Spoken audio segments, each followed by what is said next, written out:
El niño entregó el camión de su abuelo muerto a cambio del caballo que iban a sacrificar esa noche. Lo que Mateo no sabía era que acababa de firmar la sentencia de muerte de toda su familia. Antes de continuar, no olvides suscribirte al canal, darle like al video y comentar desde qué parte del mundo nos estás viendo. ¡Vamos allá!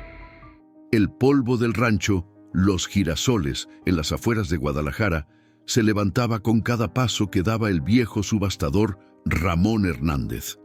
Sus botas gastadas marcaban un ritmo conocido sobre la tierra seca mientras observaba el corral donde los últimos animales del día esperaban su turno. Era noviembre y el sol de la tarde pintaba el cielo de naranja. Pero nadie en ese lugar prestaba atención a la belleza del momento. Los compradores, ganaderos curtidos con sombreros de ala ancha y camisas de trabajo manchadas, conversaban en grupos pequeños, calculando sus próximas inversiones. En la esquina más alejada del corral, casi oculto por las sombras que proyectaban los postes de madera, un caballo cuarto de milla permanecía inmóvil. Body, así lo habían llamado los anteriores dueños, tenía el pelaje color castaño opaco por la falta de cuidados adecuados. Sus vendas blancas, amarillentas por el tiempo y la suciedad, envolvían sus patas delanteras como recordatorios constantes de una lesión que nunca sanó correctamente. Cuando se movía, su cojera era tan pronunciada que algunos compradores ni siquiera se molestaban en acercarse a evaluarlo. «Lote 47», anunció Ramón con voz cansada, haciendo un gesto hacia Body. No era necesario que dijera más. Todos en el rancho conocían la historia de ese caballo. 47 veces había sido ofrecido en diferentes subastas a lo largo de 6 meses.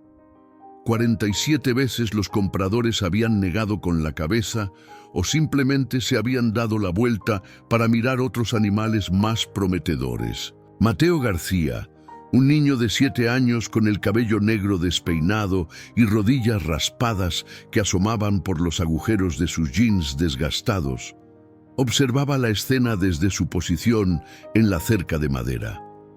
Sus pequeñas manos se aferraban a los tablones superiores mientras sus ojos oscuros seguían cada movimiento de Body. No era la primera vez que venía a estas subastas. Su padre, Javier García, trabajaba ocasionalmente en el rancho cuando necesitaban manos extra para mover ganado o reparar cercas. El pago no era mucho, pero en una familia que luchaba por mantener su pequeña granja funcionando, cada peso contaba. «Es una lástima», comentó una mujer mayor llamada Soledad Ramírez, una de las compradoras habituales que se había detenido cerca de la cerca donde estaba Mateo. Su voz arrastraba las palabras con la familiaridad de quien había pasado toda su vida entre animales. «Ese caballo fue uno de los mejores en su tiempo. Yo lo vi correr en las carreras de Santa María hace 3 años. Volaba sobre la pista como si tuviera alas». Mateo giró la cabeza hacia ella, sus ojos iluminándose con curiosidad infantil. «¿De verdad, señora? ¿Qué le pasó?». Soledad suspiró, ajustando el pañuelo que cubría su cabello gris. «Un accidente durante un transporte. El tráiler volcó en la carretera a Zapopan. Murieron 2 caballos ese día. Body sobrevivió, pero sus patas delanteras quedaron destrozadas. Los veterinarios hicieron lo que pudieron, pero nunca volvió a correr. Y un caballo de carreras que no puede correr».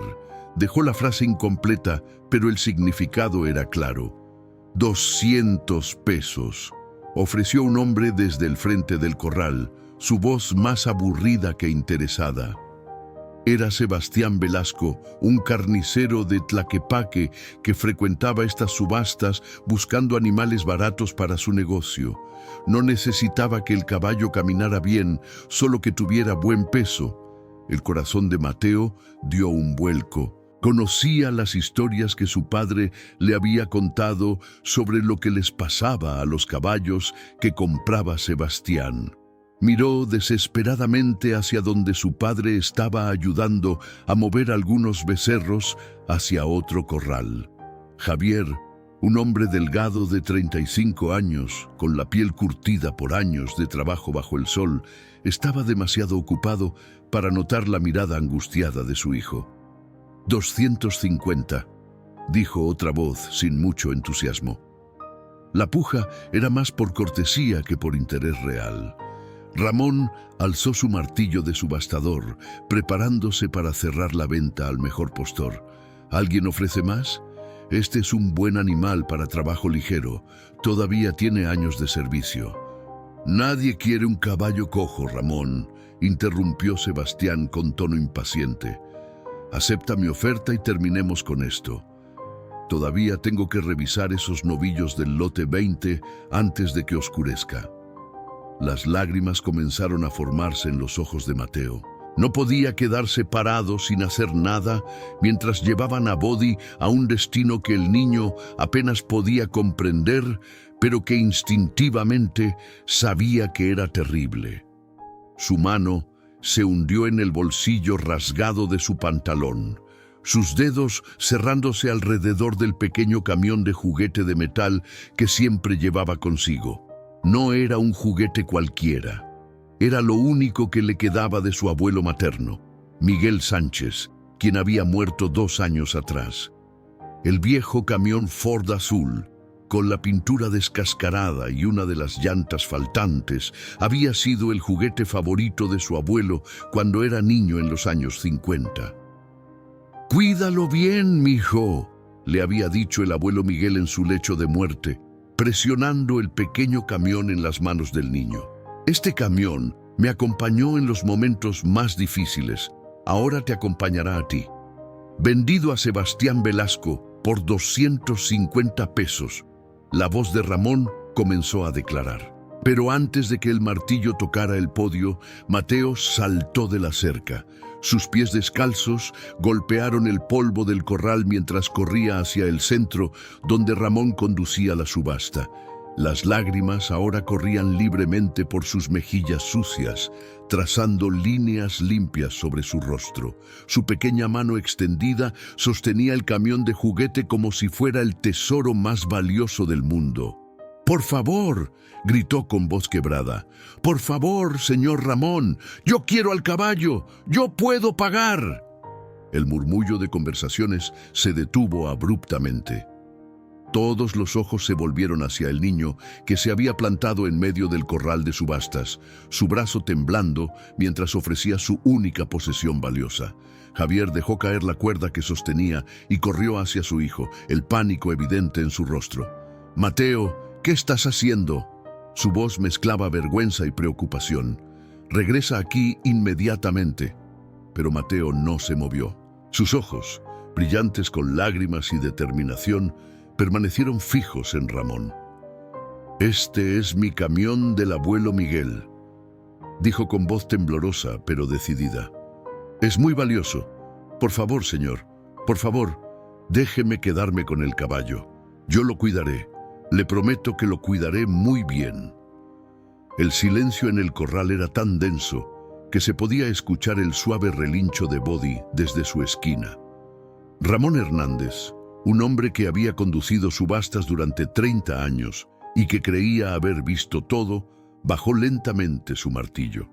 Su rostro, normalmente una máscara de profesionalismo imparcial, mostraba algo que muy pocos habían visto: emoción genuina. Sebastián Velasco dio un paso adelante, su expresión mostrando irritación. «Esto es ridículo. Yo ofrecí dinero real. No pueden rechazar una puja legítima por el juguete de un niño». Pero antes de que pudiera continuar, Soledad Ramírez habló desde su lugar en la cerca. «300 pesos», declaró con voz firme. «Ofrezco 300 pesos por ese camión de juguete».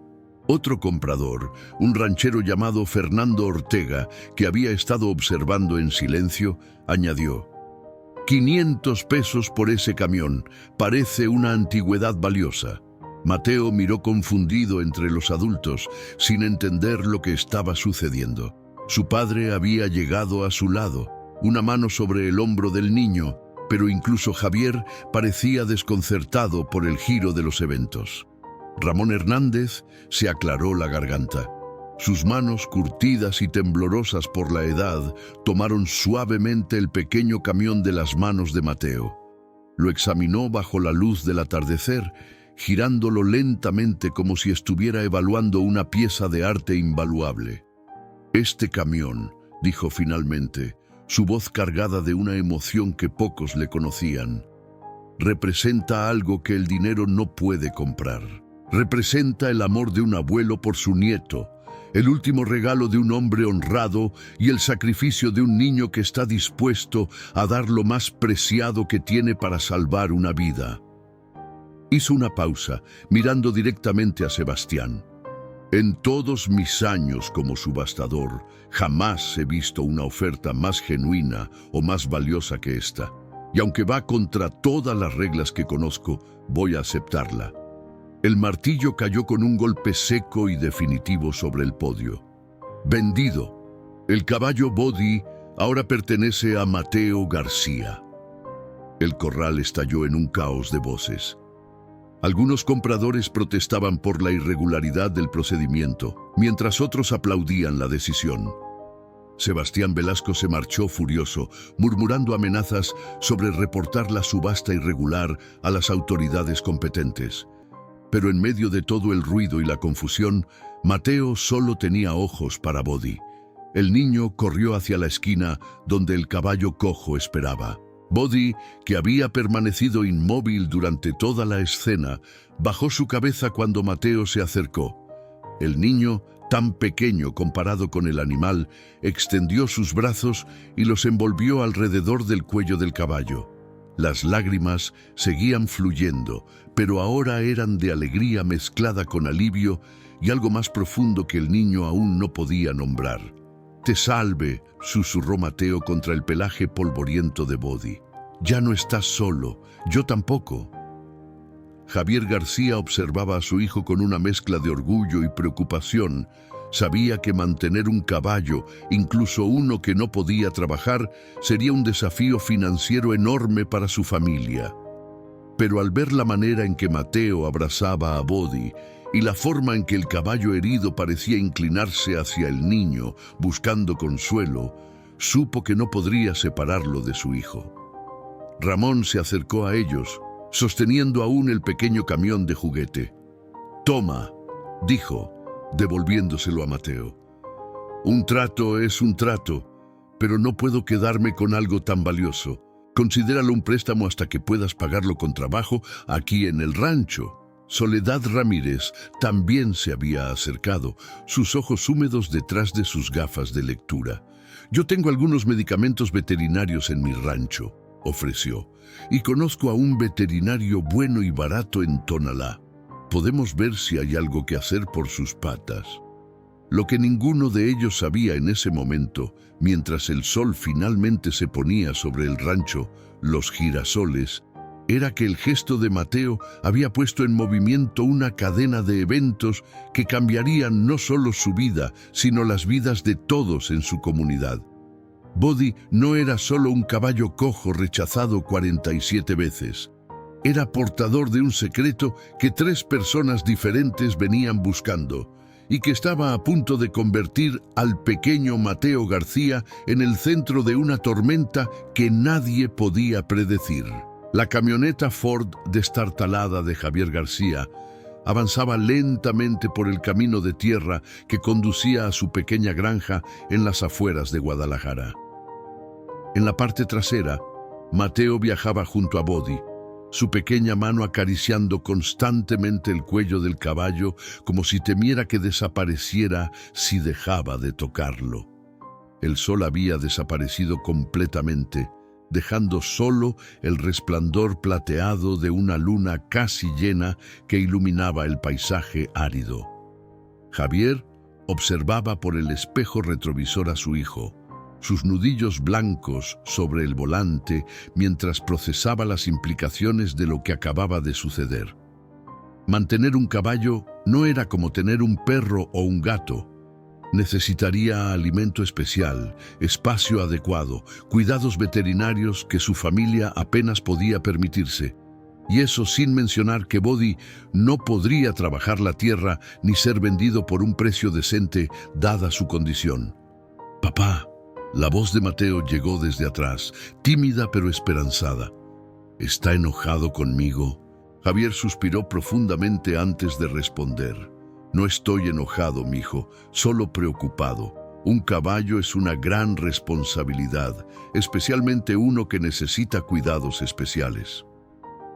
«Yo lo cuidaré», prometió Mateo con la determinación característica de los niños que aún no comprenden completamente las complejidades del mundo adulto. «Trabajaré extra en la granja. No tendrá que gastar dinero en mí. Puedo comer menos y no necesito ropa nueva este año». Las palabras del niño partieron el corazón de Javier. Se detuvo a un lado del camino y apagó el motor. Se bajó de la cabina y caminó hacia la parte trasera, donde Mateo sostenía las riendas improvisadas que Ramón les había dado. Body permanecía sorprendentemente tranquilo, como si entendiera que este niño flaco con rodillas raspadas era ahora su responsabilidad, tanto como él era responsabilidad del niño. «Escúchame bien, Mateo». Javier se arrodilló para estar a la altura de su hijo. «Nunca, ¿me oyes? Nunca digas que comerás menos o que no necesitas cosas. Tú eres más importante que cualquier animal, incluso uno tan noble como este caballo». Miró a Body, que los observaba con ojos oscuros y profundos. «Encontraremos la manera de hacerlo funcionar. Siempre lo hemos hecho». Cuando finalmente llegaron a la granja García, que consistía en una pequeña casa de adobe con un techo de lámina oxidada y un corral improvisado con postes de madera reciclados, Isabel García salió a recibirlos. La madre de Mateo, una mujer de 32 años, con el cabello negro recogido en una trenza despeinada, secaba sus manos en un delantal desgastado. Su expresión cambió de curiosidad a shock cuando vio al caballo en la parte trasera de la camioneta. Javier García. Su voz tenía ese tono peligroso que toda esposa desarrolla después de años de matrimonio. «¿Qué es eso?» «Es Body, mamá». Mateo saltó de la camioneta antes de que su padre pudiera responder. «Lo salvé de un hombre malo que iba a hacerle daño. ¿Verdad que puedo quedármelo? Por favor, mamá, por favor». Isabel miró a su esposo buscando explicación. Javier se encogió de hombros con expresión derrotada. «Es una larga historia, mi amor, pero resumiendo, nuestro hijo intercambió el camión del abuelo Miguel por este caballo en una subasta». «¿El camión de papá?». La voz de Isabel subió una octava. «¿El último regalo que mi padre le dio antes de morir? Lo recuperamos», se apresuró a explicar Javier, sacando el pequeño camión de su bolsillo. «Ramón no aceptó quedárselo, pero el caballo sí es nuestro ahora». Isabel cruzó sus brazos sobre el pecho, su expresión una mezcla de frustración y resignación. Caminó hacia la camioneta y examinó a Body, notando inmediatamente las vendas sucias en sus patas delanteras y la forma en que el animal favorecía su peso hacia atrás. «Está herido», dijo finalmente, su voz suavizándose. «¿Qué le pasó?». Durante la siguiente hora, mientras descargaban a Body y lo instalaban en el pequeño cobertizo que normalmente usaban para almacenar herramientas y algunos sacos de maíz, Javier relató los eventos de la tarde. Isabel escuchaba en silencio, observando cómo Mateo no se separaba del caballo ni un segundo, hablándole suavemente y asegurándose de que tuviera agua fresca en un balde viejo que había limpiado meticulosamente. «No tenemos dinero para mantener un caballo, Javier», dijo Isabel finalmente, cuando estuvieron a solas en la cocina, su voz apenas un susurro para que Mateo no escuchara desde el cobertizo. «Apenas podemos mantener a nuestra familia. La cosecha de maíz del año pasado fue pésima por la sequía y debemos 3 meses de pagos al banco por el préstamo de las semillas. Lo sé. Javier se frotó la cara con ambas manos, el cansancio evidente en cada línea de su rostro. Pero no pude decirle que no. Hubieras visto su cara, Isabel. La manera en que ofreció el camión de tu padre fue como ver a un ángel hacer un sacrificio. Todos en ese corral se quedaron sin palabras. Isabel se sentó pesadamente en una de las sillas desvencijadas de su pequeña mesa de cocina. A través de la ventana podía ver a Mateo en el cobertizo, acurrucado junto a Bodi, todavía hablándole en susurros. «Es un buen niño», admitió ella, lágrimas amenazando con brotar. «Demasiado bueno para este mundo cruel». Ramón dijo que podría trabajar en el rancho los fines de semana, ofreció Javier, para pagar por la comida del caballo, y Soledad Ramírez ofreció ayuda con medicamentos veterinarios. Un golpe en la puerta los interrumpió. Javier miró el reloj en la pared. Las 9:30 de la noche era tarde para visitas. Abrió la puerta con cautela para encontrarse cara a cara con un hombre que nunca había visto antes. El desconocido vestía un traje caro pero arrugado, como si hubiera viajado largas distancias. Su rostro, marcado por cicatrices viejas en la mejilla izquierda, mostraba una expresión de urgencia mezclada con algo que Javier no podía identificar completamente. Miedo, quizás.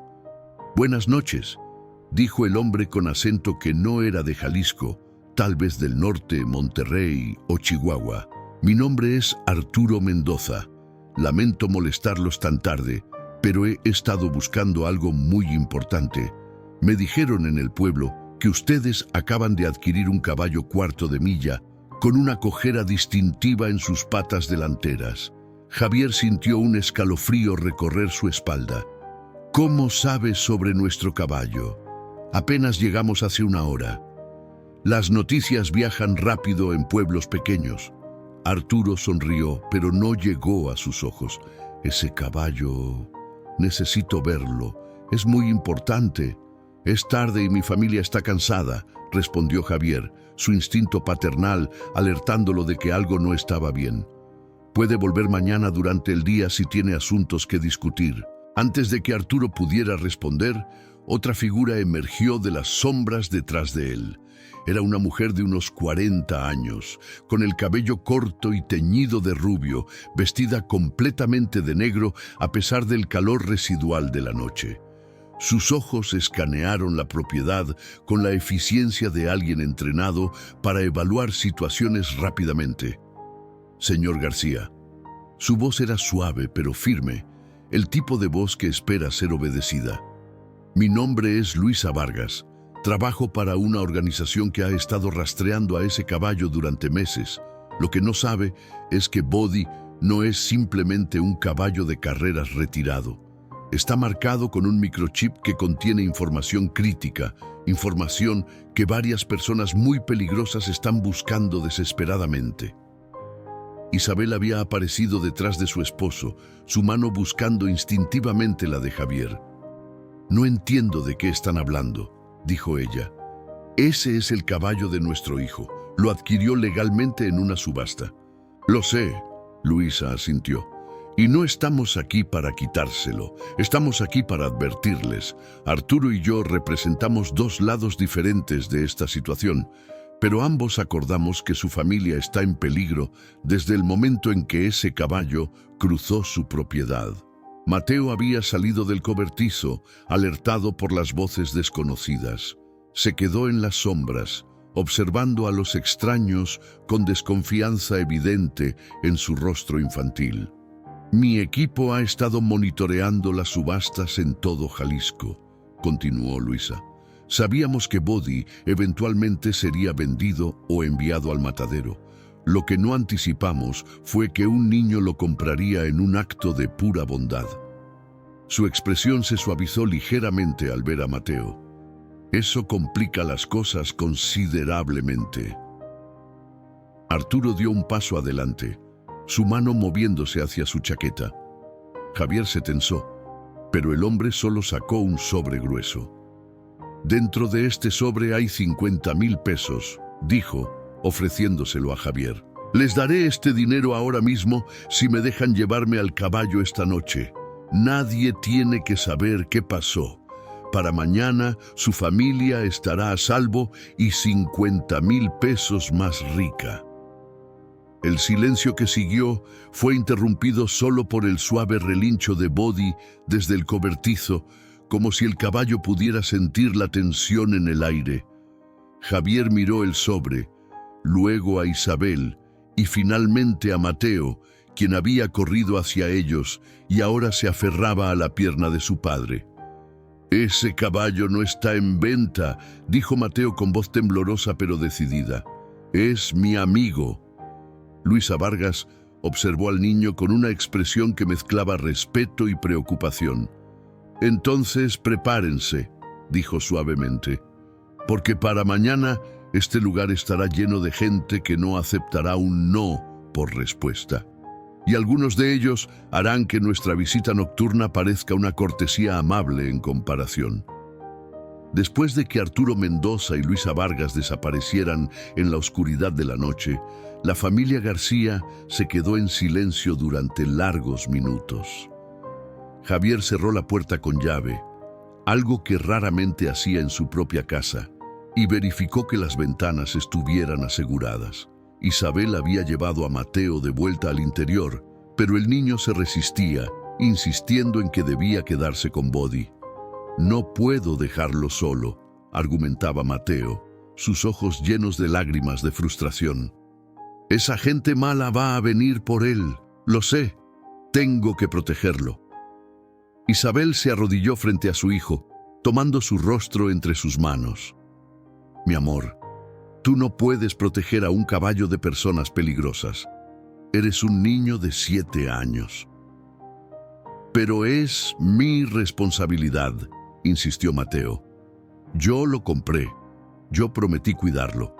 El abuelo Miguel siempre decía que un hombre debe cumplir sus promesas, sin importar qué tan difícil sea». Javier, que había estado observando por la ventana hacia el cobertizo donde Bodi descansaba, se giró hacia su familia. «Mateo tiene razón en una cosa. Si vamos a mantener este caballo, necesitamos entender en qué nos hemos metido». Miró a su esposa. «Mañana temprano iré al pueblo a hablar con el doctor Gutiérrez, el veterinario que mencionó Soledad. Necesitamos que examine a Bodi, y si realmente tiene un microchip, necesitamos saber qué contiene». «¿Y si es algo ilegal?», preguntó Isabel, su voz apenas un susurro. «¿Y si estamos albergando evidencia de un crimen? Entonces lo entregaremos a las autoridades correctas», respondió Javier, aunque su tono no sonaba tan convincente como sus palabras. «Pero primero necesitamos saber la verdad». Esa noche, ninguno de los García durmió bien. Mateo se había negado rotundamente a ir a su cama, así que Javier había llevado algunos cobertores y una almohada al cobertizo. Padre e hijo se instalaron en el suelo de tierra, con Bodi de pie cerca de ellos. El caballo, sorprendentemente, también parecía inquieto, sus orejas moviéndose constantemente hacia cualquier ruido en la oscuridad exterior. «Papá», susurró Mateo en la oscuridad, su voz pequeña y asustada. «¿Por qué esa gente quiere tanto a Bodi? Es solo un caballo que no puede correr». Javier suspiró, acariciando el cabello despeinado de su hijo. «A veces las cosas no son lo que parecen, mijo. A veces un caballo herido es más valioso que uno sano, dependiendo de qué secretos guarde». «¿Como un tesoro escondido?», preguntó Mateo con la imaginación característica de los niños. «Algo así», respondió Javier, aunque él mismo no entendía completamente la situación. «Pero recuerda esto, Mateo, no importa qué secretos tenga Bodi, lo que hiciste hoy en esa subasta fue correcto. Viste a un ser vivo que necesitaba ayuda y actuaste sin pensar en el costo personal. Eso es más valioso que cualquier tesoro». Alrededor de las 3 de la mañana, Bodi comenzó a relinchar nerviosamente. Javier se levantó de inmediato, todos sus sentidos en alerta máxima. A través de los espacios entre las tablas del cobertizo, pudo ver luces moviéndose en el perímetro de su propiedad. Alguien o varios alguien estaban explorando el área. «Quédate aquí y no hagas ruido», le ordenó a Mateo en voz baja pero firme.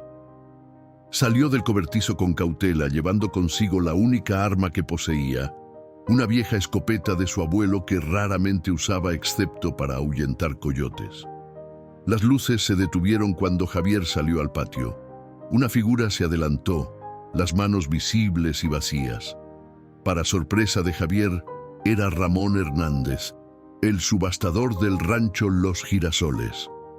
«Don Ramón», dijo Javier, bajando ligeramente la escopeta pero sin soltar. «¿Qué hace aquí a esta hora?» Ramón parecía haber envejecido 10 años desde la subasta de la tarde. Su rostro mostraba preocupación y cansancio. «Necesitaba advertirles, Javier. Después de que se fueron, 3 hombres diferentes vinieron al rancho preguntando por el caballo. Uno de ellos era Sebastián Velasco, todavía furioso por perder la puja. Los otros 2», hizo una pausa, eligiendo sus palabras cuidadosamente. «Los otros 2 no eran de por aquí. Tenían ese aire de gente que está acostumbrada a conseguir lo que quiere, sin importar el método». Otra figura emergió de las sombras detrás de Ramón. Para sorpresa de Javier, era Soledad Ramírez, cargando una bolsa grande sobre su hombro. «Trajimos algunos suministros», explicó ella. «Alimento especial para caballos heridos, vendas limpias y esto». Sacó un pequeño dispositivo electrónico de la bolsa. «Es un escáner de microchips. Lo uso para identificar mi ganado. Si Body realmente tiene un chip implantado, esto nos dirá dónde está y qué información contiene».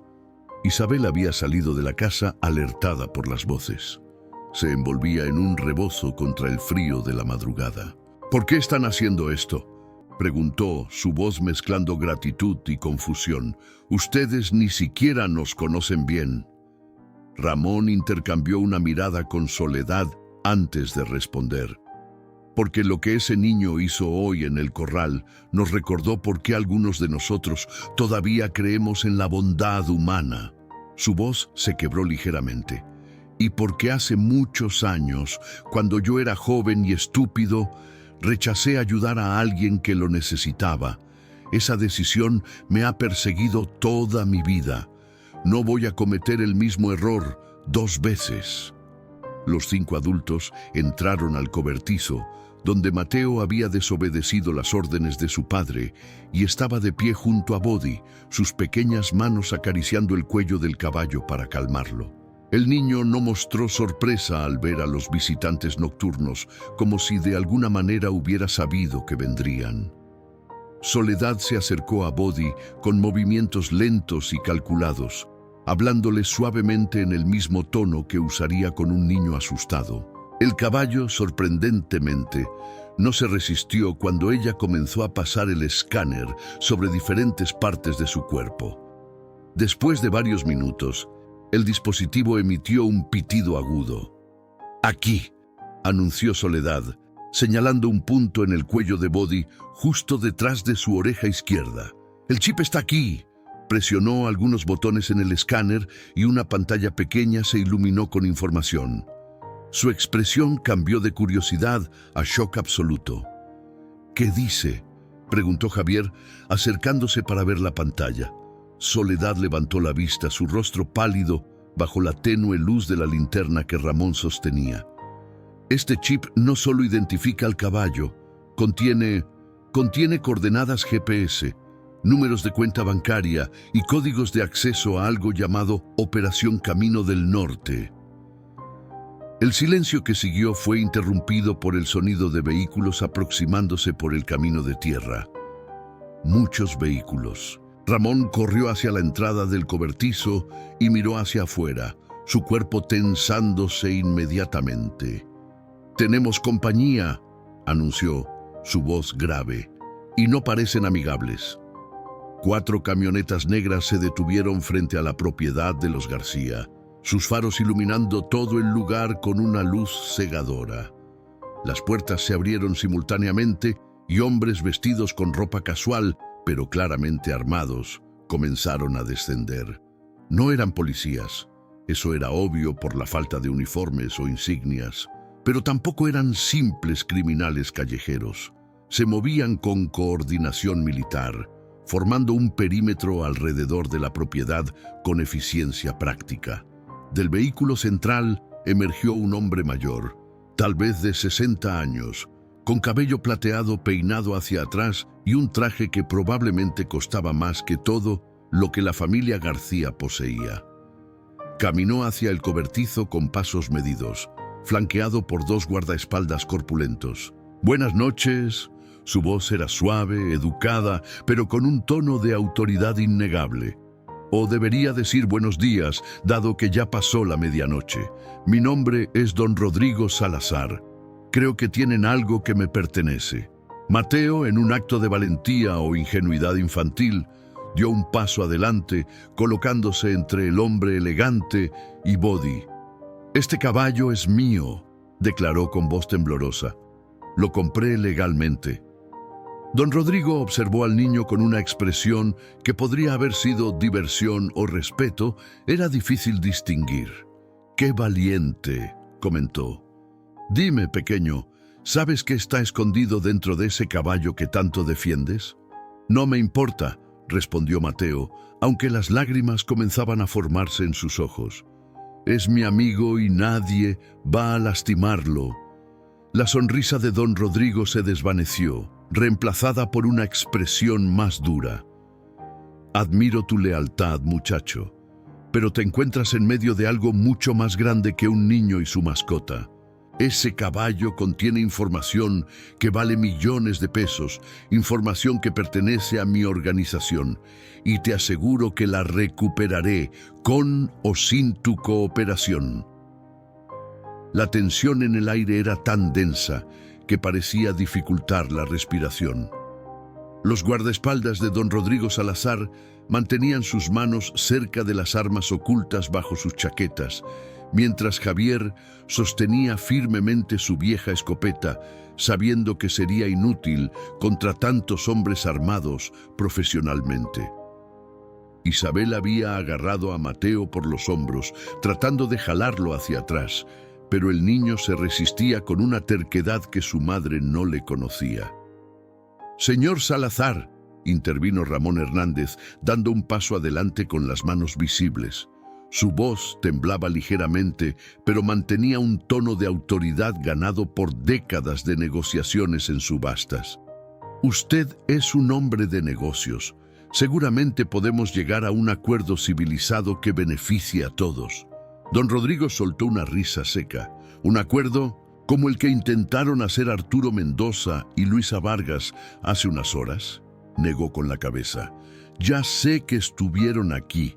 Tengo ojos en todo Jalisco y sé exactamente qué ofrecieron.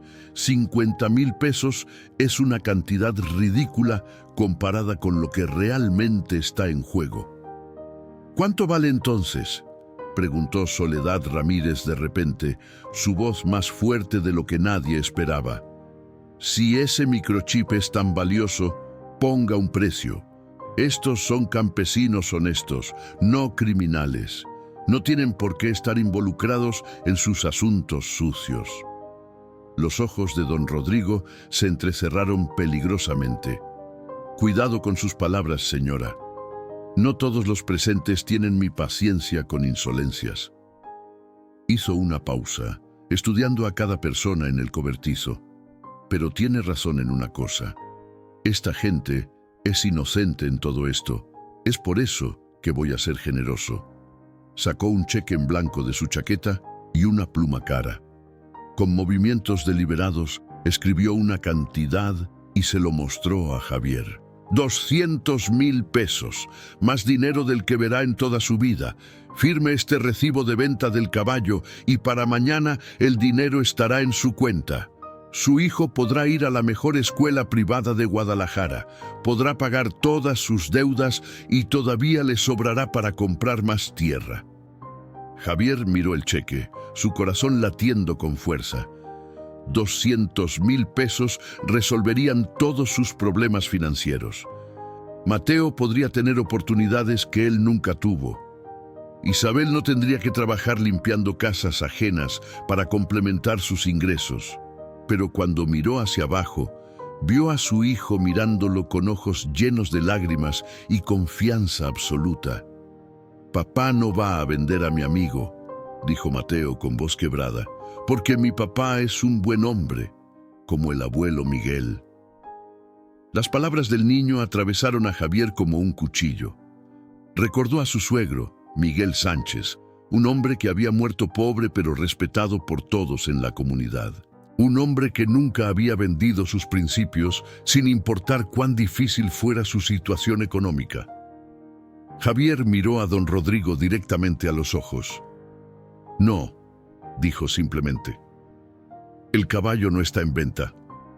La expresión de don Rodrigo se endureció. «Está cometiendo un error muy grave, señor García, un error que su familia pagará caro». «No creo que sea así». Una nueva voz interrumpió desde la oscuridad. Todos se giraron hacia el camino de entrada, donde más vehículos acababan de llegar. Pero estos no eran camionetas negras intimidantes, eran pick-ups viejas, autos destartalados y hasta un tractor. Y de ellos descendían docenas de personas que Javier reconoció. Vecinos, amigos del mercado, gente del pueblo. Al frente venía Padre Tomás Reyes, el sacerdote de la parroquia local de San Miguel Arcángel, un hombre de 60 años con sotana gastada y un rosario en las manos.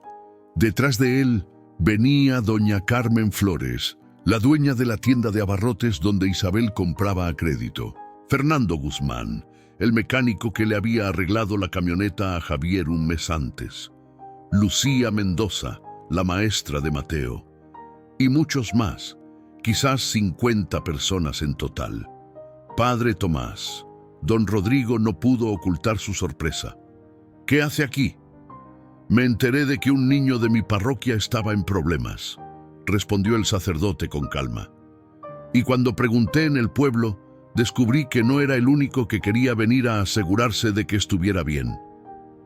Miró a las personas reunidas detrás de él. «Esta comunidad cuida de los suyos, don Rodrigo, especialmente de los niños que tienen el valor de hacer lo correcto». Doña Carmen dio un paso adelante. «Todos escuchamos lo que pasó en la subasta esta tarde, cómo Mateo ofreció el camión de su abuelo para salvar a un caballo herido. Esa clase de bondad es rara en estos tiempos». Miró a don Rodrigo sin miedo. «Y no vamos a permitir que lastimen a este niño o a su familia». «¿Permitir?» Don Rodrigo soltó una risa incrédula. «¿Qué creen que pueden hacer un puñado de campesinos contra mi organización?» «Testificar», respondió Lucía Mendoza, la maestra, sosteniendo su teléfono celular en alto. «Todos estamos grabando esta conversación. Sus amenazas, su admisión de que el caballo contiene información ilegal. Todo está siendo transmitido en vivo a las redes sociales. Cientos de personas ya lo están viendo». La máscara de calma de don Rodrigo se resquebrajó por primera vez. Uno de sus guardaespaldas se acercó y le susurró algo al oído. El hombre mayor apretó la mandíbula, claramente frustrado. «Muy inteligente», admitió después de un momento. «Pero esto no termina aquí. La información en ese chip es crítica para operaciones que van más allá de lo que cualquiera de ustedes puede imaginar. Hay personas en Ciudad de México, en Monterrey, incluso más al norte, que harán cualquier cosa por recuperarla». «Entonces, que vengan». La voz de Mateo, pequeña pero decidida, resonó en el silencio. «No me importa cuánta gente venga. Body es mi amigo y los amigos se cuidan mutuamente. Mi abuelo me enseñó eso». Don Rodrigo observó al niño durante un largo momento. Cuando habló nuevamente, su voz había perdido parte de su dureza. «Tienes el corazón de un guerrero, muchacho. Es una lástima que esté destinado a romperse». Se giró hacia sus hombres. «Nos vamos, por ahora». Mientras las camionetas negras se alejaban levantando nubes de polvo, la tensión finalmente comenzó a disiparse. Isabel abrazó a Mateo con tanta fuerza que el niño protestó que no podía respirar. Javier estrechó la mano del padre Tomás, incapaz de formar palabras para expresar su gratitud. «No den las gracias todavía», advirtió el sacerdote suavemente. Don Rodrigo Salazar es un hombre poderoso con conexiones en lugares altos. Esta batalla apenas comienza. Soledad Ramírez se acercó a Bodi, quien había permanecido sorprendentemente tranquilo durante todo el enfrentamiento. Pasó su mano sobre el cuello del caballo, justo donde estaba el microchip. «Necesitamos entender qué es exactamente la Operación Camino del Norte», dijo pensativamente. «Y necesitamos hacerlo rápido, antes de que regresen con más recursos». «Conozco a alguien que puede ayudar», ofreció Fernando Guzmán, el mecánico. «Mi primo trabaja en el Departamento de Policía Estatal. Es uno de los pocos honestos que quedan. Si le explicamos la situación, tal vez pueda darnos protección oficial». Mientras el sol comenzaba a asomar en el horizonte, pintando el cielo de tonos rosados y naranjas, la comunidad reunida empezó a organizarse. Algunos se ofrecieron para hacer turnos vigilando la propiedad de los García. Otros prometieron traer comida y suministros. Doña Carmen anunció que había iniciado una colecta en el pueblo para ayudar con los gastos del caballo. Mateo, agotado por las emociones de las últimas horas, finalmente se había quedado dormido acurrucado junto a Bodi. El caballo había doblado sus patas delanteras cuidadosamente y descansaba su cabeza cerca del niño, como si también lo estuviera protegiendo. Pero mientras la comunidad celebraba su pequeña victoria, ninguno sabía que en ese preciso momento, en una oficina elegante en Ciudad de México, otra persona observaba las transmisiones en vivo con interés renovado. Y esta persona tenía recursos que harían que don Rodrigo Salazar pareciera un amateur.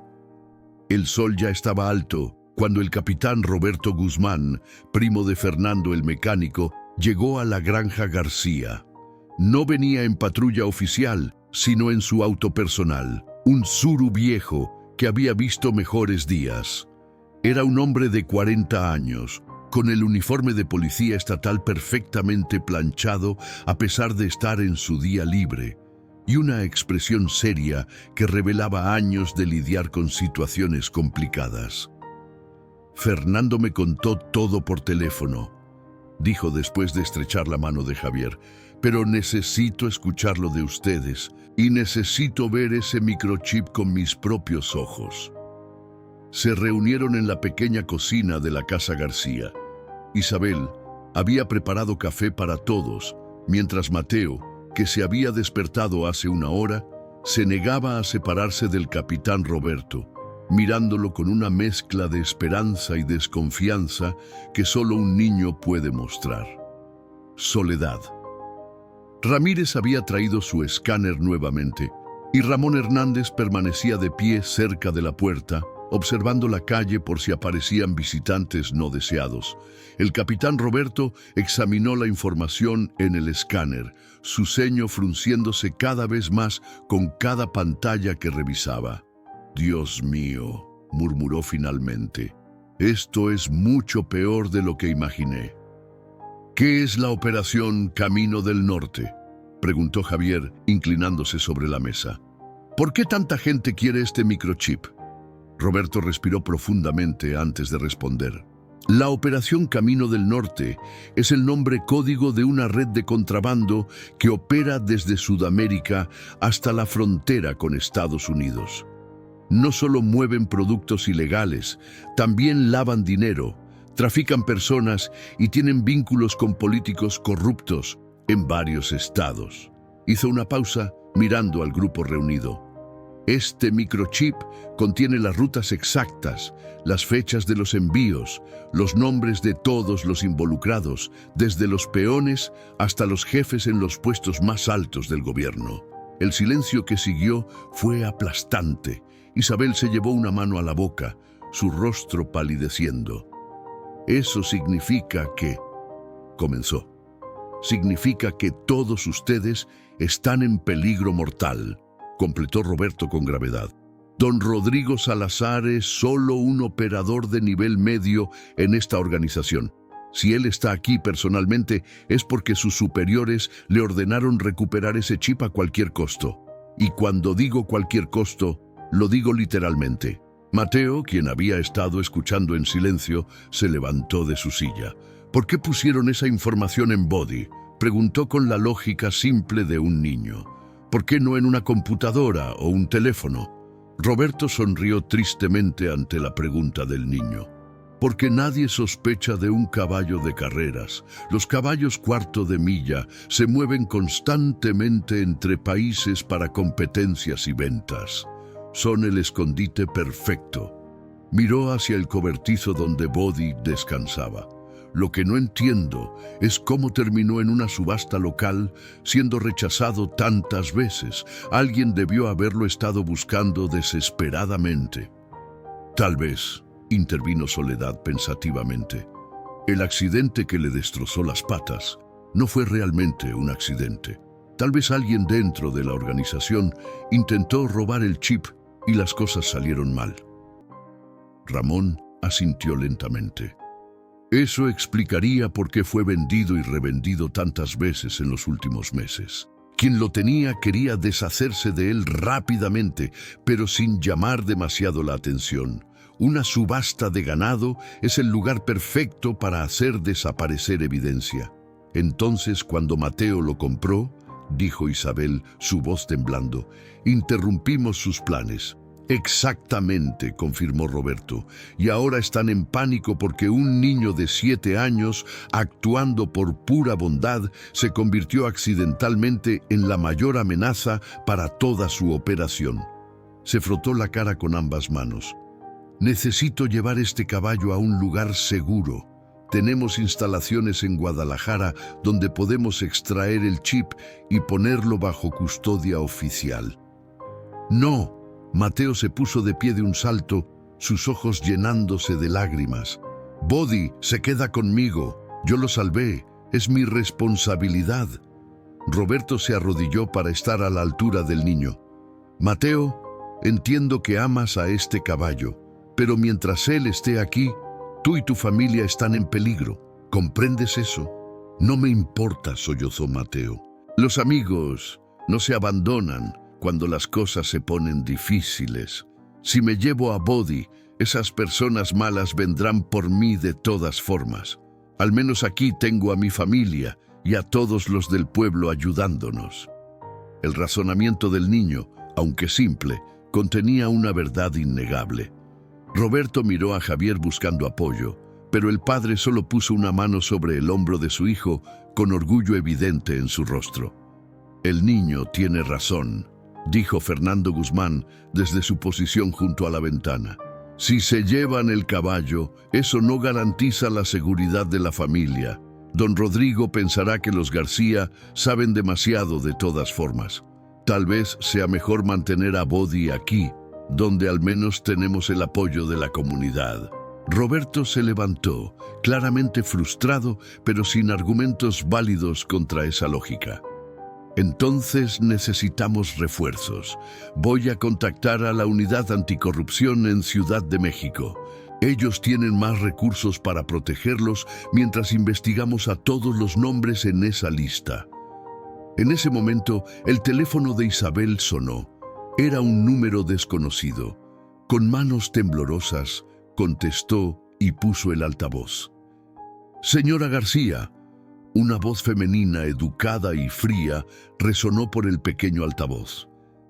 Mi nombre es Renata Velázquez. Soy la persona que realmente está a cargo de la operación Camino del Norte. Don Rodrigo digamos que es un empleado impulsivo que excedió su autoridad al visitarlos anoche. Todos en la cocina se quedaron inmóviles, escuchando atentamente.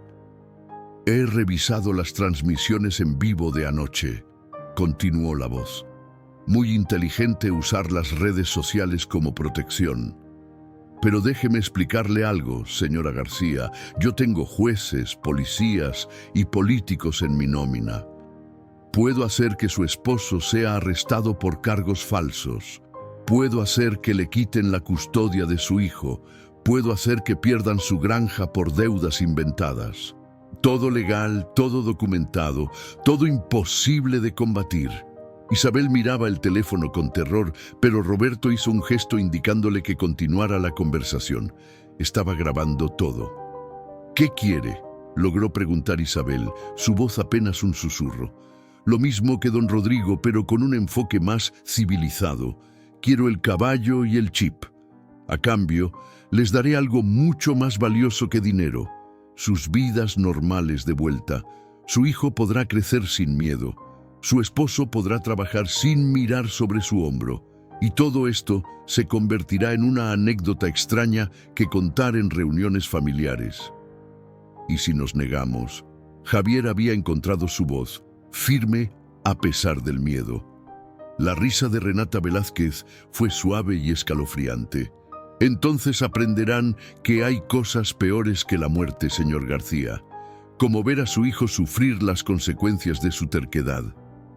La llamada se cortó, dejando un silencio ensordecedor en la cocina.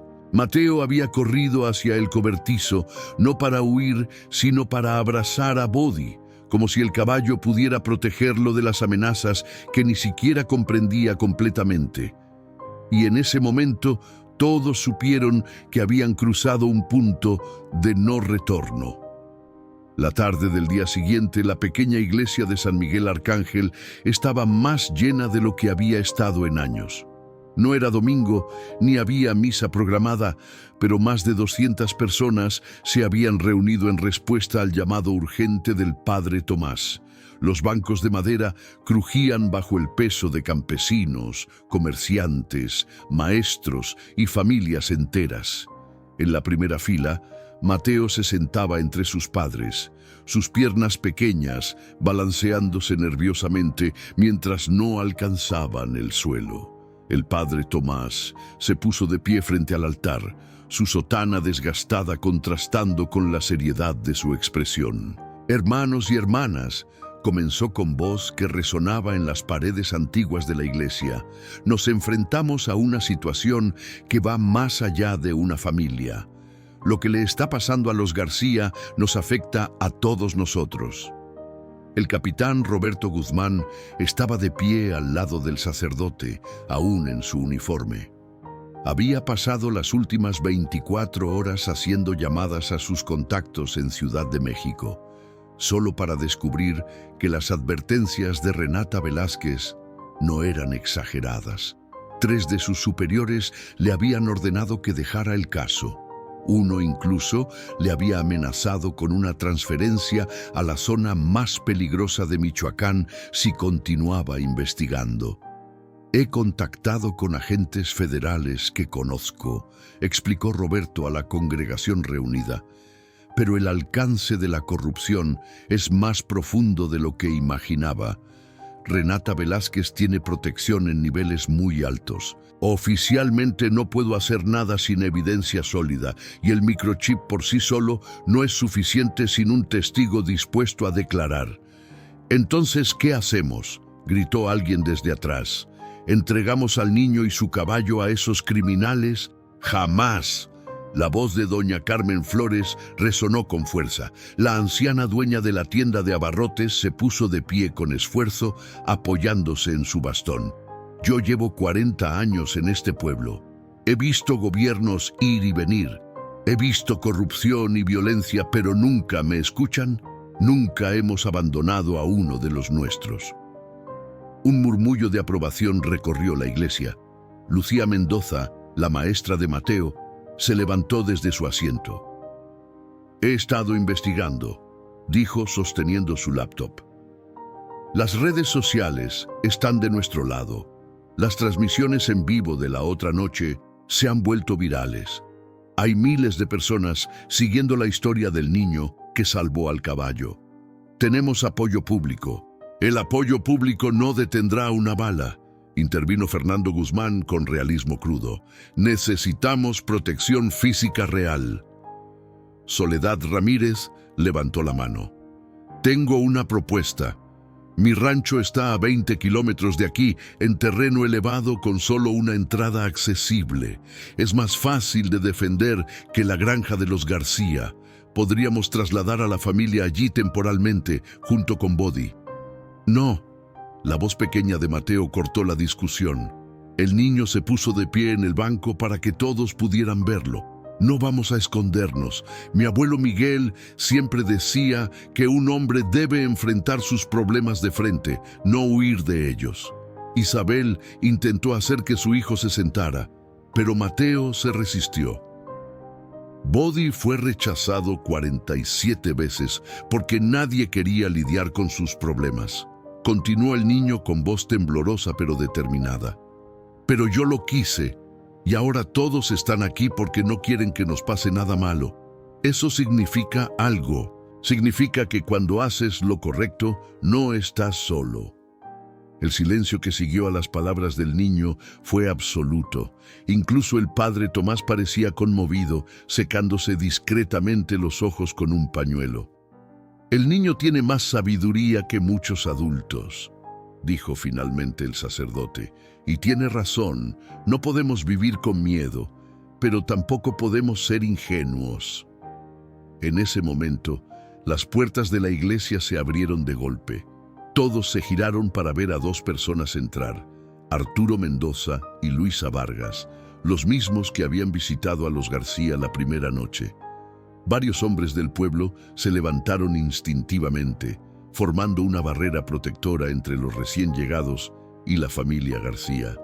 «Esperen», dijo Luisa levantando las manos en señal de paz. «No venimos como enemigos. Venimos con información que puede ayudar». Roberto les hizo un gesto para que se acercaran, pero mantuvo su mano cerca de su arma reglamentaria. Arturo y Luisa caminaron por el pasillo central de la iglesia, conscientes de las miradas hostiles que los seguían. «Después de nuestra visita», comenzó Arturo, «hicimos algunas investigaciones propias. Renata Velázquez no es solo la jefa de una operación criminal. Ella es la viuda de Ricardo Mendoza, mi hermano». El murmullo de sorpresa recorrió la iglesia. Arturo continuó, su voz cargada de emoción. «Mi hermano trabajaba para el gobierno como agente encubierto. Fue él quien recopiló toda la información en ese microchip. Pero antes de que pudiera entregarla a sus superiores, fue asesinado. Renata, quien resultó estar al frente de la misma organización que Ricardo investigaba, tomó el chip y lo escondió en Body, el caballo de carreras favorito de mi hermano». «¿Por qué?», preguntó Javier. «¿Por qué esconderlo en un caballo y no simplemente destruirlo?». Luisa tomó la palabra. «Porque el chip tiene un seguro digital. Si es destruido o si intentan acceder a la información de forma incorrecta, toda la evidencia se transmite automáticamente a varias agencias de aplicación de la ley internacionales. Renata no puede arriesgarse a eso. Entonces está atrapada», dijo Roberto pensativamente. «Necesita el chip, pero no puede destruirlo ni acceder a él sin las contraseñas correctas». «Exactamente», confirmó Arturo. «Y solo hay una persona que conoce esas contraseñas, mi hermano Ricardo. Antes de morir, le envió un mensaje codificado a alguien de confianza con las instrucciones de acceso». «¿A quién?», preguntó el padre Tomás. Arturo miró directamente a Mateo. «A un niño». Ricardo siempre confió más en la inocencia de los niños que en la astucia de los adultos. Dejó pistas específicas que solo un niño con un corazón puro podría seguir. Todos los ojos se volvieron hacia Mateo, quien se veía confundido y asustado. «Pero yo no conozco ninguna contraseña», dijo el niño. «Ni siquiera conocía a su hermano». «No conscientemente», explicó Luisa suavemente. «Pero el camión de juguete que tu abuelo te dio, ¿puedo verlo?». Con manos temblorosas, Mateo sacó el pequeño camión Ford azul de su bolsillo. Luisa lo examinó cuidadosamente bajo la luz de las velas de la iglesia. Usando una pequeña herramienta, comenzó a examinar la base del juguete. «Aquí», anunció después de unos momentos, señalando números casi invisibles grabados en el metal debajo del camión. Estas son las coordenadas y los códigos de acceso. La revelación dejó a todos atónitos. Isabel se llevó una mano a la boca. Mi padre sabía de esto. Tu padre Miguel Sánchez y mi hermano Ricardo eran amigos de la infancia, explicó Arturo tristemente. Cuando Ricardo supo que estaba en peligro, le confió el camión a Miguel, sabiendo que eventualmente llegaría a manos de alguien digno de confianza, un niño como Mateo. El peso de esta revelación cayó sobre la congregación como una manta pesada. Mateo no solo había salvado a un caballo herido, sin saberlo, había heredado la responsabilidad de exponer una red criminal masiva. Y ahora, con las contraseñas finalmente descubiertas, la pregunta que todos se hacían era, ¿qué harían con ese poder? La iglesia de San Miguel Arcángel se había transformado en un centro de operaciones improvisado. Después de la revelación sobre el camión de juguete, el padre Tomás había despejado el altar y ahora Luisa Vargas conectaba su laptop a un proyector viejo que normalmente se usaba para las presentaciones de catecismo.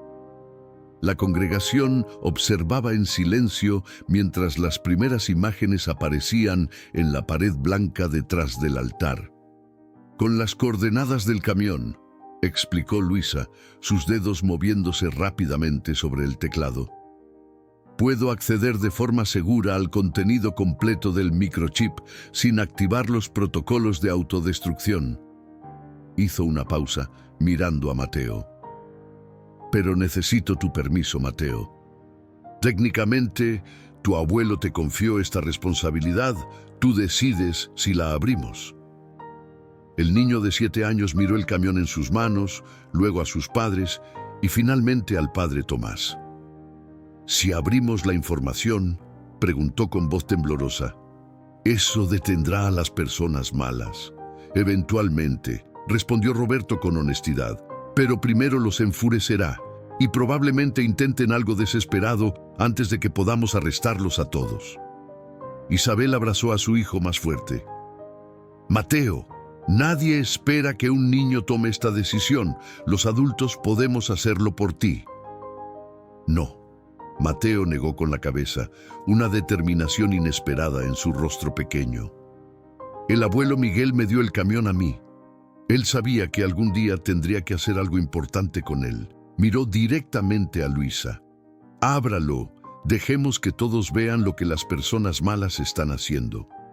Luisa asintió con respeto y comenzó a ingresar los códigos grabados en la base del camión. La pantalla parpadeó varias veces antes de que comenzaran a aparecer documentos, fotografías y videos. Lo que revelaron dejó a la congregación en shock absoluto. No eran solo rutas de contrabando o nombres de criminales. Era un archivo completo que mostraba la corrupción en todos los niveles del gobierno. Gobernadores firmando acuerdos con narcotraficantes, jueces aceptando sobornos, policías proporcionando protección a redes criminales. Y en el centro de todo, fotografías claras de Renata Velázquez reuniéndose con algunos de los políticos más poderosos del país. Dios mío, susurró el padre Tomás, esto va hasta la presidencia. Ricardo pasó 5 años infiltrado, explicó Arturo, su voz quebrada por la emoción. 5 años fingiendo ser un contador corrupto para recopilar toda esta evidencia. Y cuando finalmente tuvo suficiente para derribar toda la red, lo mataron a una semana de entregar el archivo. Ramón Hernández se había acercado a la pantalla, estudiando una fotografía en particular. Reconozco a ese hombre, dijo señalando a alguien en una reunión con Renata. Sebastián Velasco, el carnicero que intentó comprar a Bodi en la subasta. Pensé que era solo un hombre de negocios turbio. Es el coordinador regional de distribución, reveló Luisa. Por eso estaba tan ansioso por llevarse el caballo. Probablemente sabía que el microchip estaba ahí. En ese momento, el teléfono de Roberto comenzó a sonar. Era un número privado. Todos guardaron silencio mientras el capitán respondía, poniendo el altavoz. «Capitán Guzmán». La voz de Renata Velázquez sonaba diferente ahora, menos controlada, más urgente. «Sé que están en la iglesia, sé que están viendo el archivo ahora mismo, y sé que están considerando hacer esto público. ¿Cómo diablos?». Roberto miró alrededor de la iglesia buscando cámaras ocultas o micrófonos. «Tengo ojos en todas partes», continuó Renata. «Pero no llamé para amenazarlos esta vez. Llamé para hacer un intercambio, una última oferta antes de que esto se ponga realmente feo». «No hay nada que usted pueda ofrecer», respondió Roberto con firmeza. «¿Ni siquiera la vida de Javier García?». El silencio que siguió fue absoluto. Isabel dejó escapar un grito ahogado. Javier palideció visiblemente. «¿Qué está diciendo?», demandó Roberto. «Su querido Javier tiene un secreto». La voz de Renata ahora contenía un tono de satisfacción cruel. «Hace 3 años estaba conduciendo borracho por la carretera a Zapopan. Atropelló a un hombre y huyó de la escena. El hombre sobrevivió, pero quedó paralizado. ¿No es verdad, señor García?». Todas las miradas se volvieron hacia Javier, cuyo rostro había perdido todo color. Isabel lo miraba con una mezcla de shock y confusión. «Javier, ¿es verdad? Yo... Javier tartamudeaba, lágrimas comenzando a rodar por sus mejillas. «Fue la noche después del funeral de tu padre, Isabel. Estaba destrozado, bebí demasiado. Cuando pasó el accidente entré en pánico. He vivido con esa culpa cada día desde entonces». «El hombre que atropelló», continuó Renata sin piedad, «es Alfonso Martínez, padre de 3 hijos. Perdió su trabajo, su casa, todo, y el conductor que lo dejó paralizado nunca fue encontrado. Hasta ahora». Mateo miraba a su padre con lágrimas en los ojos, sin comprender completamente la situación, pero sintiendo el peso de la revelación. «Aquí está mi oferta», dijo Renata. «Entréguenme el chip y el caballo, y el pasado de Javier permanece enterrado. Rehúsen, y para mañana estará en prisión. Su hijo crecerá visitándolo tras las rejas. Vale la pena su cruzada moral». La línea se cortó, dejando a la congregación en un silencio ensordecedor. El padre Tomás se acercó a Javier, poniendo una mano sobre su hombro. «Hijo, ¿por qué nunca me contaste esto?». «Tenía miedo», sollozó Javier. «Miedo de perder a mi familia, miedo de la prisión, miedo de enfrentar lo que había hecho». Isabel se había alejado de su esposo, su expresión una mezcla de dolor y traición. Mateo corría hacia su padre y lo abrazaba por la cintura. «No importa lo que hiciste, papá, yo te quiero igual». Doña Carmen Flores se puso de pie nuevamente. «Todos tenemos secretos, todos hemos cometido errores». Miró directamente a Javier. «La pregunta no es qué hiciste hace 3 años, la pregunta es qué vas a hacer ahora». Javier se arrodilló frente a su hijo, tomando el rostro pequeño entre sus manos. «Mateo, si entregamos a Body y el chip, yo puedo quedar libre. Podemos volver a nuestra vida normal, pero estaríamos dejando que personas malvadas se salgan con la suya». «¿Qué haría el abuelo Miguel?», preguntó Mateo simplemente. La pregunta cortó directo al corazón del asunto.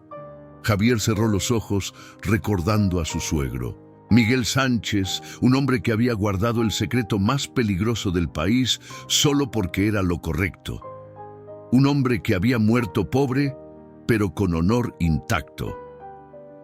«El abuelo Miguel», dijo Javier finalmente, su voz firme a pesar de las lágrimas. «Elegiría hacer lo correcto sin importar el costo personal». Se levantó y miró a Roberto. «Voy a entregarme. Voy a confesar lo que hice hace 3 años y enfrentar las consecuencias. Pero primero, vamos a exponer a Renata Velázquez y toda su organización corrupta». La decisión de Javier de confesar su crimen había transformado completamente la atmósfera en la iglesia. Lo que comenzó como una reunión para proteger a una familia, ahora se había convertido en algo mucho más grande, un movimiento de justicia y redención. El padre Tomás había llamado a más medios de comunicación, no solo locales, sino nacionales e internacionales. Si iban a exponer el archivo, lo harían de la manera más pública posible. Lucía Mendoza trabajaba frenéticamente en su laptop, preparando copias del archivo completo para enviar simultáneamente a 20 agencias de noticias diferentes, organizaciones anticorrupción internacionales y fiscales de varios estados. Si lo hacemos público todo al mismo tiempo, explicó, será imposible que Renata lo contenga. Aunque tenga jueces y políticos bajo su control, no puede controlar al mundo entero. Roberto había contactado con la única fiscal federal en quien todavía confiaba, Daniela Moreno, una mujer conocida por su integridad inquebrantable. Ella estaba en camino desde Ciudad de México con una unidad especial, pero tardaría al menos 4 horas en llegar. 4 horas, durante las cuales la familia García estaría vulnerable. Necesitamos un plan para esta noche, dijo Fernando Guzmán. Renata no va a esperar hasta mañana para actuar. Cuando se dé cuenta de que Javier no cedió a su chantaje, vendrá con todo lo que tiene. Soledad Ramírez había estado pensando en silencio durante la discusión. Finalmente habló. Tengo una idea, pero es arriesgada, muy arriesgada. Todos se volvieron hacia ella. La mujer mayor se acercó al centro del altar donde estaba el proyector. Renata quiere el chip y el caballo, démoselos. ¿Qué? Isabel casi gritó. ¿Después de todo esto vas a sugerir que nos rindamos? No rendirse, aclaró Soledad con una sonrisa astuta. Engañarla. Tengo una yegua en mi rancho con casi la misma coloración que Body. Con vendajes en las patas delanteras y en la oscuridad, pasaría por él el tiempo suficiente. Y en cuanto al chip, Luisa puede crear uno falso con información dummy que parezca el original. Arturo Mendoza asintió lentamente, comprendiendo el plan. Un cebo. Los atraemos a un lugar específico con el caballo falso mientras nosotros publicamos el archivo real desde una ubicación segura. Exactamente, confirmó Soledad. Mi rancho está aislado, fácil de vigilar todas las entradas. Roberto puede posicionar a sus hombres de confianza alrededor del perímetro. Cuando Renata y su gente lleguen por el caballo falso, los atrapamos en flagrante. ¡Es peligroso!, advirtió el padre Tomás. Si descubren el engaño antes de tiempo, tendremos periodistas transmitiendo en vivo, interrumpió Lucía. La mejor protección que tenemos es la transparencia total. Que el mundo entero vea lo que está pasando en tiempo real. Mateo había estado escuchando todo sin entender completamente los detalles del plan, pero captando la esencia. Se acercó a Body, que había sido traído al patio trasero de la iglesia para mantenerlo cerca. El niño acarició el cuello del caballo herido, sus dedos trazando las cicatrices viejas bajo las vendas. ¿Estás asustado, Body?, susurró. El caballo relinchó suavemente, como respondiendo a la pregunta. Yo también, pero el abuelo Miguel siempre decía que ser valiente no significa no tener miedo, significa hacer lo correcto incluso cuando tienes miedo. Isabel observaba a su hijo desde la puerta de la iglesia. Se acercó a él, arrodillándose para estar a su altura.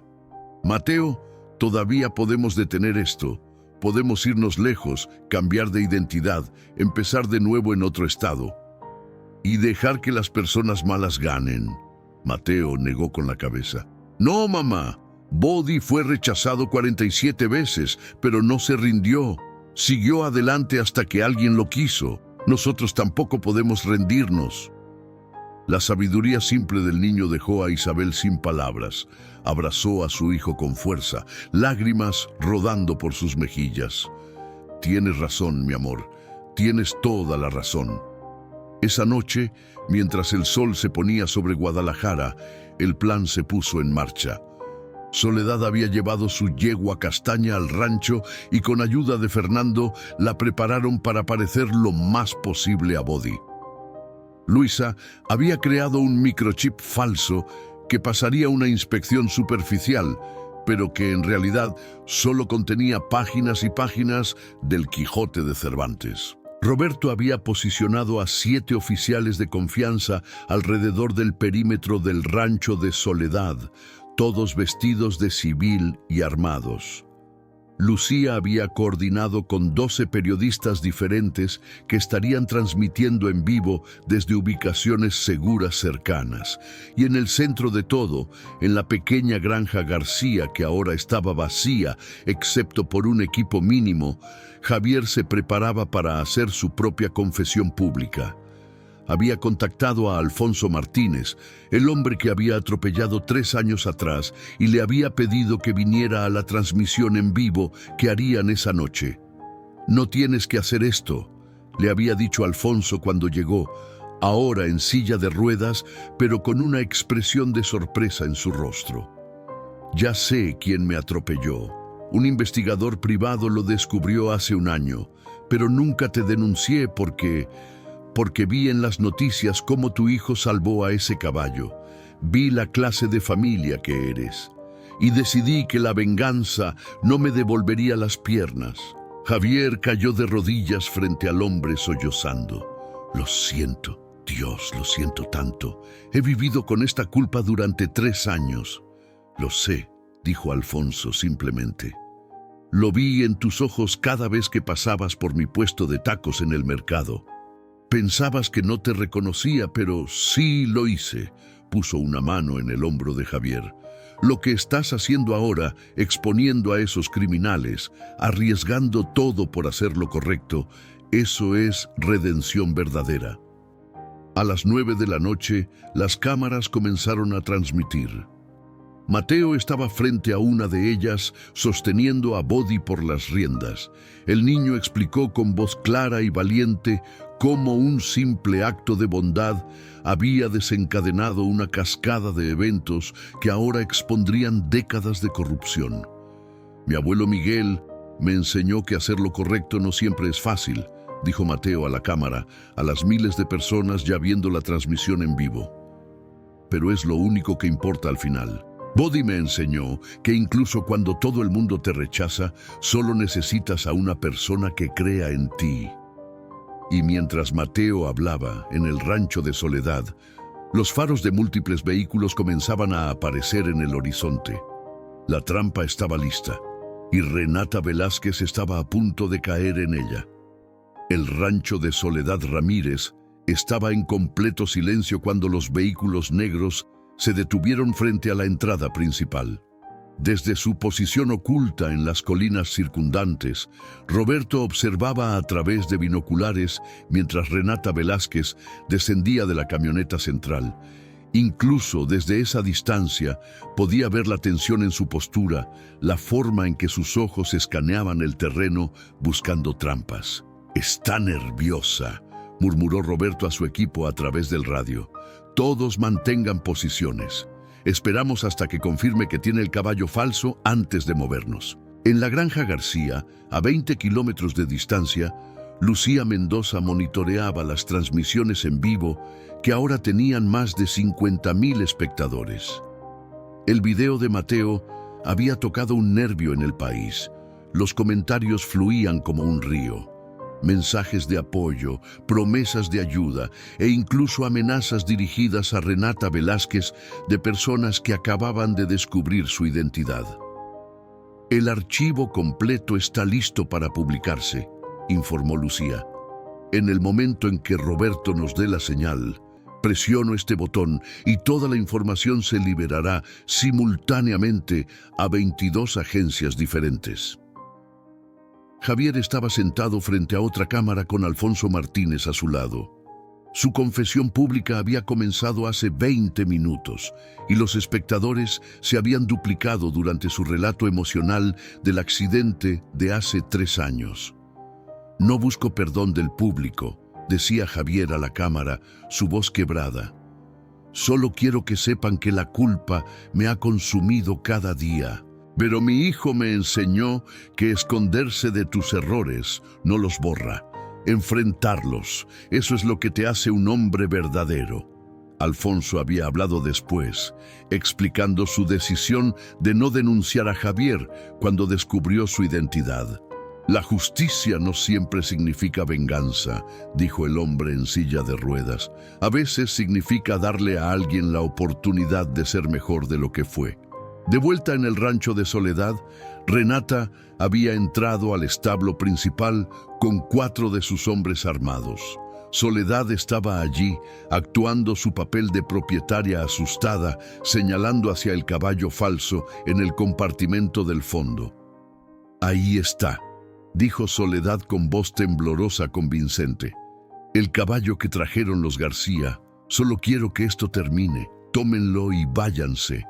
Renata se acercó al caballo, sus ojos examinándolo cuidadosamente.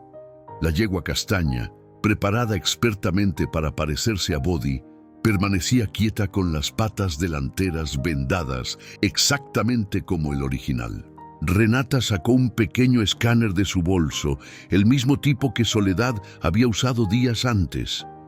El corazón de Roberto latía con fuerza mientras observaba la escena a través de las ventanas del establo.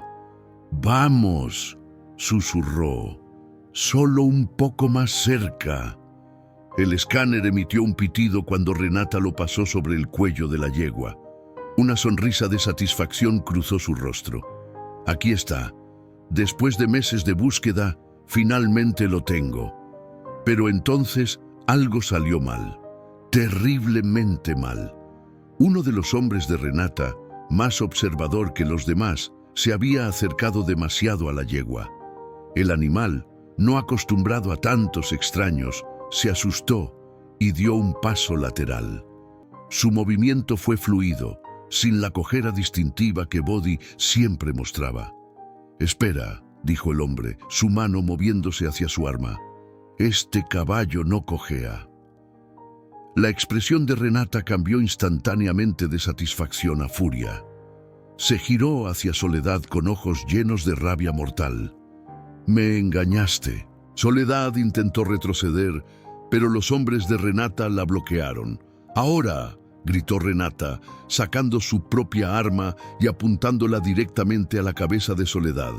«Llama a Javier García y dile que tiene exactamente 10 minutos para traerme el caballo real o esta mujer muere, y luego iré por su hijo».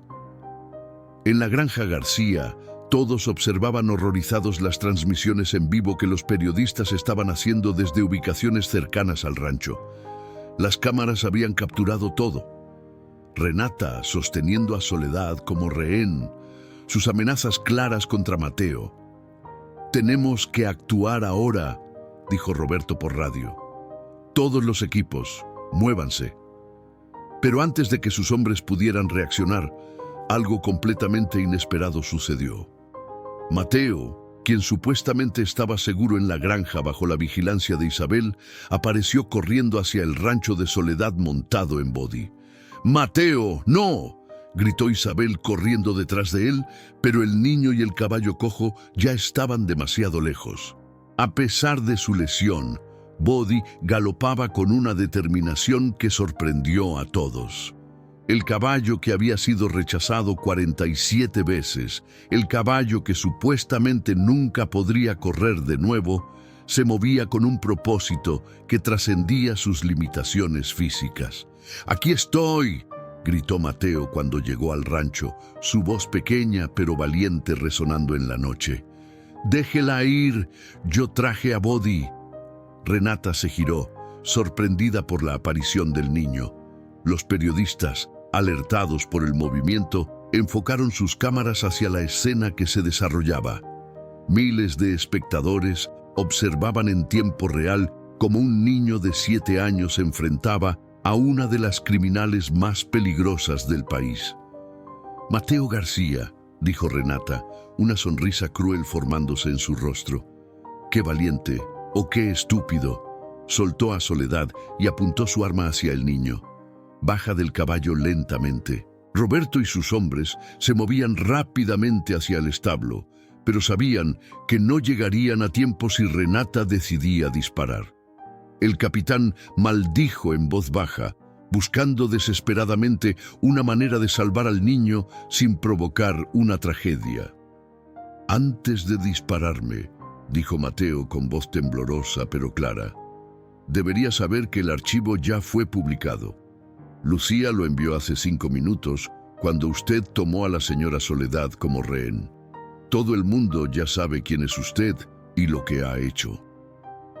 La declaración del niño golpeó a Renata como un martillo. Sacó su teléfono con su mano libre y rápidamente buscó su nombre en las noticias. Las primeras docenas de titulares confirmaban las palabras de Mateo. Su fotografía estaba en todas partes. Los nombres de sus cómplices políticos aparecían en artículos que se multiplicaban cada segundo. Su imperio de secretos y corrupción se desmoronaba en tiempo real, transmitido a millones de personas. Y todo por un niño que solo quería salvar a un caballo herido. El tiempo pareció detenerse en ese momento. Renata Velázquez sostenía su arma apuntando a Mateo, su dedo sobre el gatillo, mientras su mundo se desmoronaba a su alrededor. Las sirenas de policía comenzaban a sonar a lo lejos, acercándose cada vez más. Los reflectores de las cámaras de noticias iluminaban la escena como si fuera un escenario teatral. «Todavía puedo matarte», siseó Renata, la desesperación reemplazando su habitual control. «Todavía puedo hacer que tu familia sufra». «Puede», respondió Mateo, su voz pequeña pero firme. Las lágrimas corrían por sus mejillas, pero no de miedo, sino de algo más profundo. «Pero eso no va a cambiar nada. Usted ya perdió, y yo salvé a mi amigo.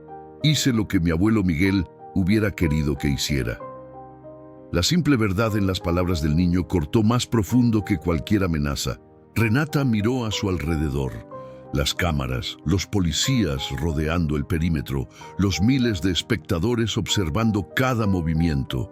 Por primera vez en décadas no tenía control sobre nada. En ese momento crucial, Bodi dio un paso adelante, colocándose entre Mateo y el arma de Renata. El caballo que había sido rechazado 47 veces, el animal que todos consideraban inútil, estaba protegiendo al único ser humano que lo había visto con amor en lugar de con desprecio. La imagen fue capturada por todas las cámaras presentes. Un caballo herido defendiendo a un niño valiente contra el poder de la corrupción. Para mañana, esa fotografía estaría en periódicos de todo el mundo. «Suelte el arma, señora Velázquez». La voz del capitán Roberto Guzmán resonó desde las sombras. Él y sus hombres habían rodeado completamente el establo.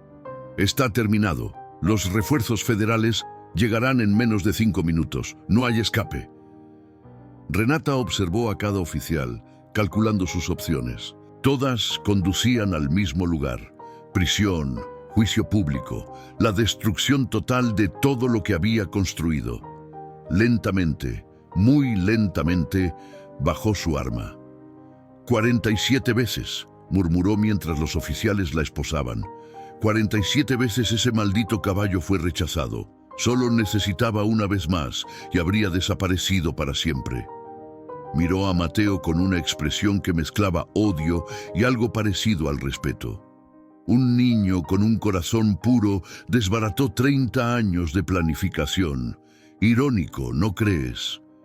Cuando se llevaban a Renata y sus hombres, Isabel finalmente llegó corriendo al rancho, abrazando a Mateo con tanta fuerza que el niño protestó que no podía respirar. Javier llegó segundos después, junto con Alfonso Martínez, quien había insistido en venir a pesar de su silla de ruedas. «Nunca vuelvas a hacer algo tan imprudente», sollozaba Isabel contra el cabello de su hijo. «Me quitaste 10 años de vida». «Lo siento, mamá», respondió Mateo, pero su voz no sonaba arrepentida. «Pero Bodi y yo somos un equipo. Teníamos que estar juntos para esto». En las siguientes horas, mientras la noche daba paso al amanecer, Los eventos se desarrollaron con rapidez sorprendente.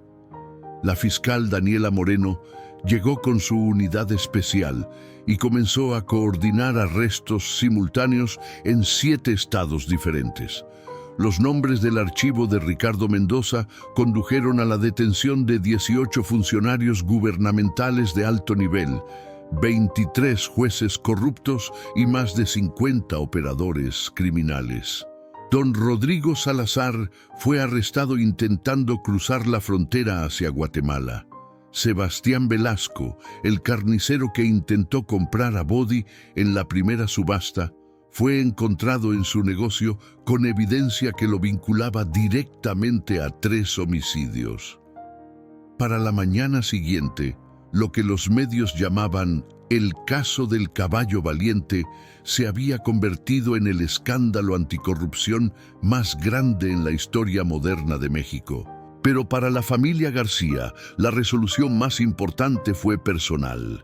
Javier enfrentó cargos por el atropello de Alfonso Martínez hace 3 años. Sin embargo, Alfonso Martínez no solo retiró cualquier demanda, sino que testificó a favor de Javier ante el juez, explicando que la redención no se mide en castigos, sino en acciones.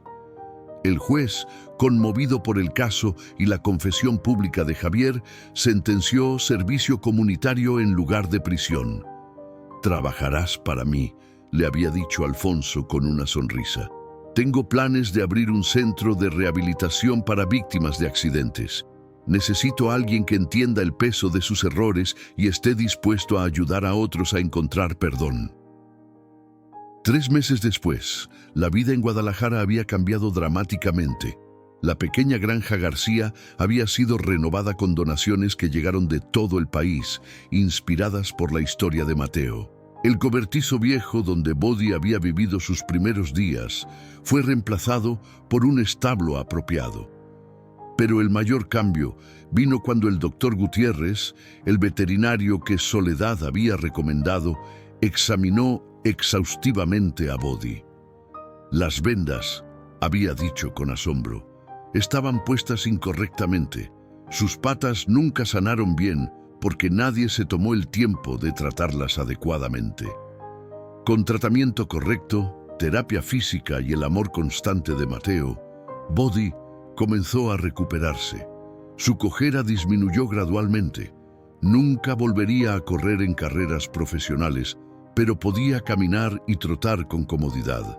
En la ceremonia donde la Fiscalía reconoció públicamente a todos los que ayudaron a exponer la red de corrupción, Mateo fue invitado a decir unas palabras.